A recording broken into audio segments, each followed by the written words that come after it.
Hello guys, मैं हूं Sonu sir. आप देख रहे हैं हमारा YouTube channel Sonu sir official में। आप सभी का स्वागत है।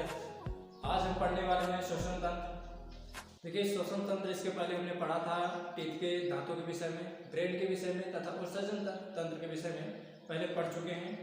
और आज हम पढ़ने जा रहे हैं श्वसन तंत्र।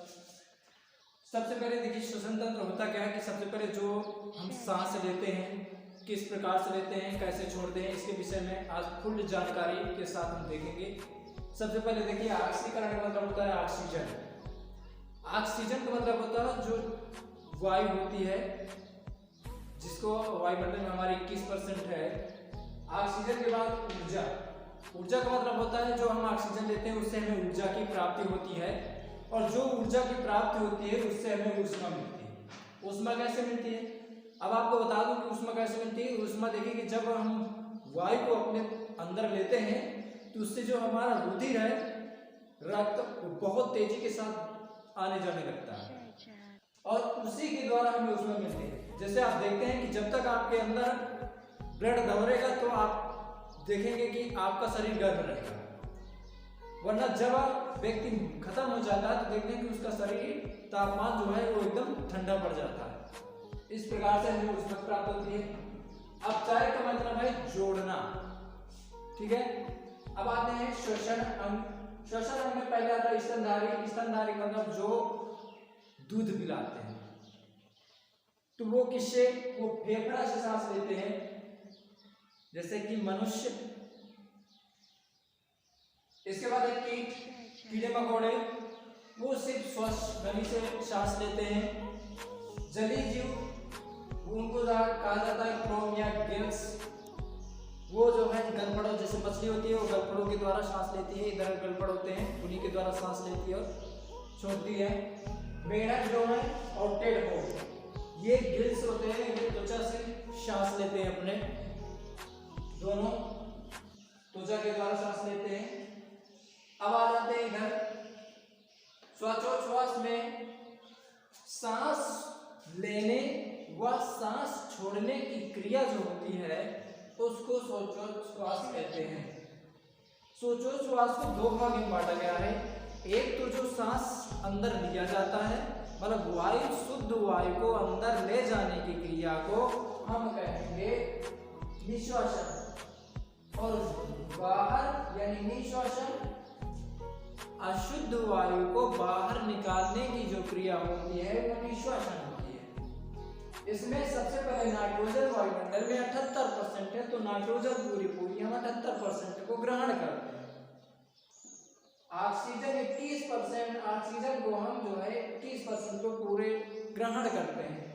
इसके बाद कार्बन डाइऑक्साइड जो होती है वो 0.04% है। निश्वासन मतलब 78% हमने कार्बन डाइऑक्साइड लिया था, तो 78% हम कार्बन डाइऑक्साइड छोड़ भी देते हैं। ऑक्सीजन 21% देते हैं, लेकिन हम 17% छोड़ देते हैं, 4% गायब हो जाते हैं अपने अंदर। CO2 4% हम इसको भी पूरी छोड़ देते हैं, जबकि यहाँ 0.4% लेते हैं और हम छोड़ते हैं 4%। श्वसन मार्ग, अब हम आपको बता देते हैं श्वसन मार्ग मतलब वायु जिस मार्ग का अनुसरण करती है उसे श्वसन मार्ग कहते हैं। मतलब कि जिस मार्ग से, ये मार्ग है आपका, ये मुंह, ये नाक, ठीक है।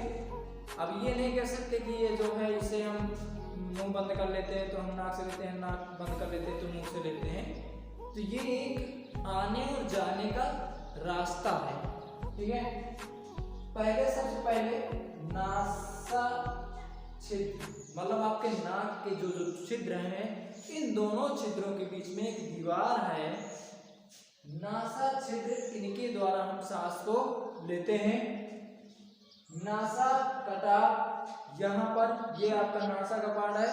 क्या होता है कि जब हम सांस को लेते हैं तो हमारे नाक के अंदर बहुत सारे बाल होते हैं जो अशुद्ध वायु जैसे उड़ती है, तो जैसे धूल उड़ती है, तो हमारे नाक के अंदर कुछ बाल होते हैं जो अपने पास इकट्ठा कर लेते हैं। और इसके बाद जब नासा कपाट जैसे इनसे नहीं रुकती है तो आपके नासा कपाट में चिपचिपा पदार्थ पाया जाता है, वो आपके इसको रोक लेता है। फिर आप कुछ दिनों में जब सूख जाता है वो रूप से जब बहुत ज़्यादा इकट्ठा हो जाता है तो सूखने भी लगता है, तो फिर आप उसको उंगली लगा कर किस तरह निकाल लेते हैं।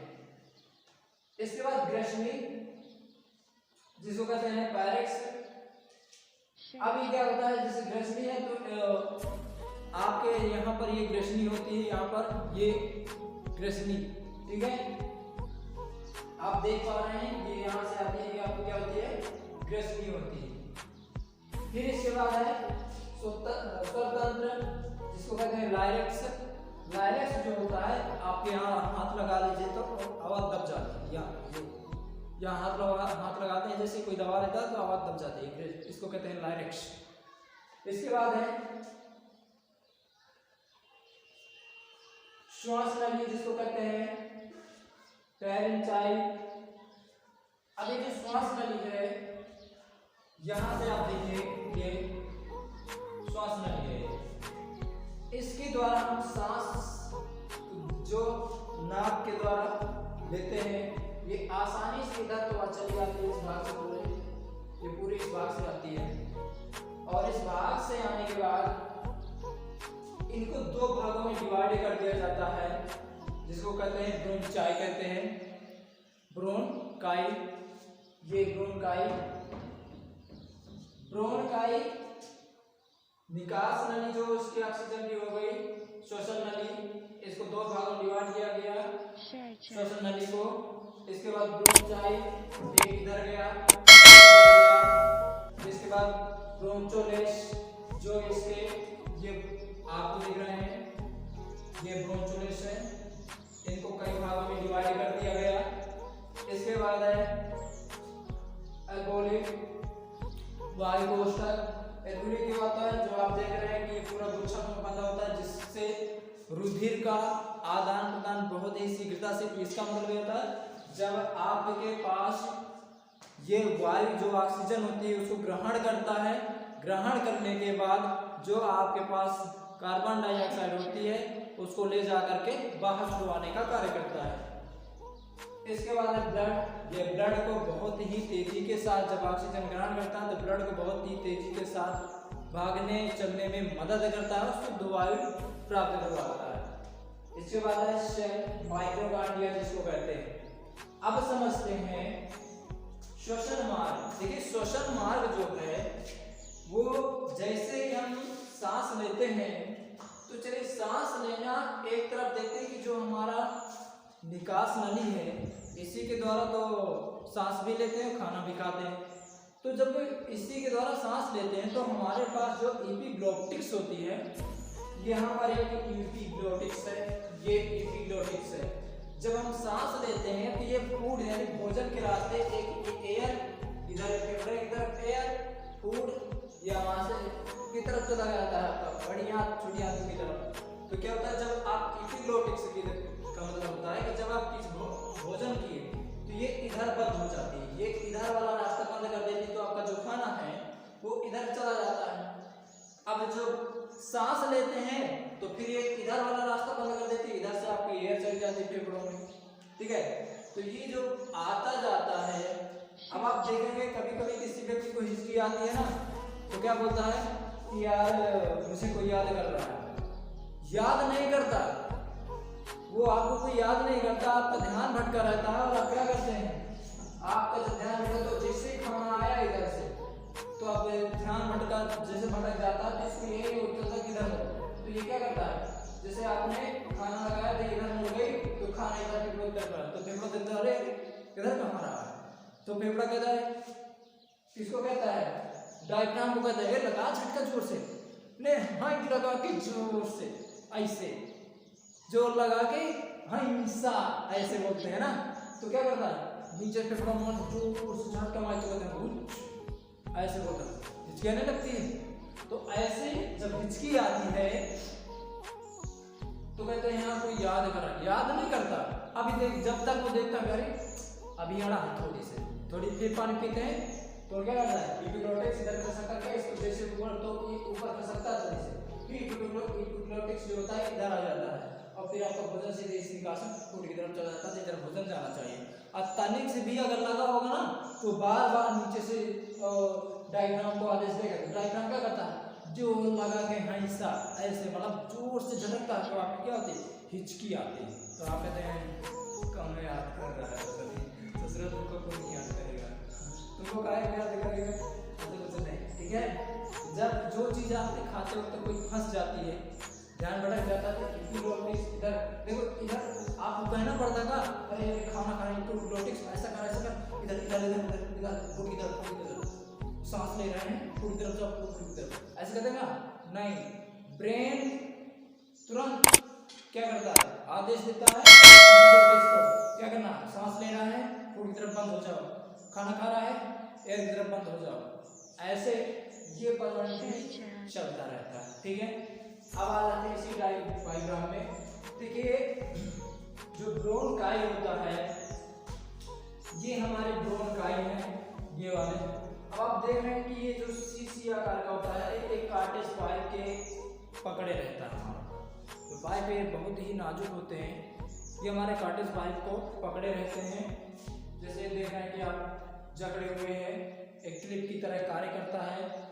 इसके बाद आप देख रहे हैं यहाँ पर कि बहुत सारे एल्बोली आ चुके हैं आपके यहाँ पर, ये कई सारे हैं। तो इनमें से बहुत सारे आपको जो पेड़ जैसे दिख रहे हैं, ये क्या करते हैं, ये वायु को शुद्ध लेना और रक्त को शुद्ध करके पहुंचाने का कार्य इन्हीं के द्वारा किया जाता है। ठीक है, मतलब कि शुद्ध ये नहीं करते, अगर आपसे वायु लिए तो वायु को ले करके आगे बढ़ा देंगे, तो फेफड़ा को दे देंगे तो फेफड़ा उसको शुद्ध करता है, शुद्ध करने के बाद हृदय में पहुंचाता है। तो ये और जो कार्बन डाइऑक्साइड होती है उनको ले करके और बाहर निकालने का कार्य कर देते हैं, जैसे कार्बन डाइऑक्साइड हम अपने अंदर से निकाल देते हैं। ठीक है, तो एल्वोली जो पेड़ की तरफ है और ब्रोंकाई इधर उधर। ठीक है, और इस तरह से ये पूरा शोषण तैयार हो जाता है। ठीक है, तो उम्मीद करता हूँ आप लोगों को समझ में आ गया होगा। तो अगर वीडियो समझ में आ गया है तो वीडियो को लाइक शेयर सब्सक्राइब जरूर करिएगा। मिलते हैं तब तक नेक्स्ट वीडियो में, तब तक के लिए जय हिंद।